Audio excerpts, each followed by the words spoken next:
मध्य प्रदेशातील छतरपूर जिल्ह्यातील खजुराहो येथे स्थित आहेत खजुराहोची मंदिरे, जी चंदेल वंशीयांनी 950 ते 1050 मध्ये बांधली होती.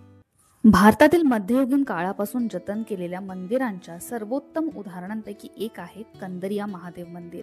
हे खजुराहो मंदिरातील सर्वात मोठे मंदिर इसवी सन 1009च्या आसपास चंदेल वंशीय राजा विद्याधरच्या कारकिर्दीत बनवलेले होते, जे 1030 साली पूर्ण झाले. 1019 आणि 1022 मध्ये गजनीच्या मेहमूदने राजा विद्याधर विरुद्ध युद्ध पुकारले, परंतु तो अपयशी ठरला आणि राजा विद्याधरने आपले यश साजरे करण्यासाठी आपली कुटुंब देवता शिवाला समर्पित कंदरिया महादेव मंदिराची स्थापना केली.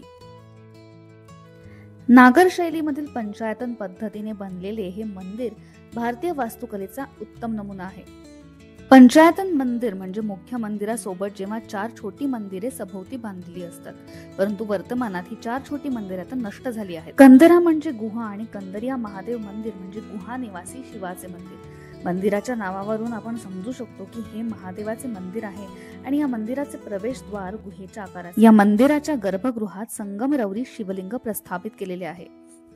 प्रवेशद्वारावर देवता, संगीतकार, तपस्वी, देवी, गंगा, यमुना इत्यादींच्या आकृती कोरलेल्या आहेत. मंदिराच्या 226 मूर्ती आणि मंदिराच्या बाहेर जवळपास 646 मूर्ती आहेत. प्रवेशद्वार, अर्धमंडप, मंडप, महामंडप, अंतराळ, गर्भगृह, प्रदक्षिणा पथ, ट्रान्सेप्ट्स या सगळ्याचा या वास्तूमध्ये समावेश होतो.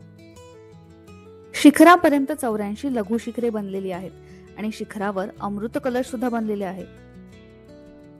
चंदेल संस्कृती, मानवी अभिव्यक्ती दर्शविणाऱ्या शिल्पकला या कंदरिया महादेव मंदिराला भारतातील सर्वात सुंदर वास्तूंपैकी एक बनवते.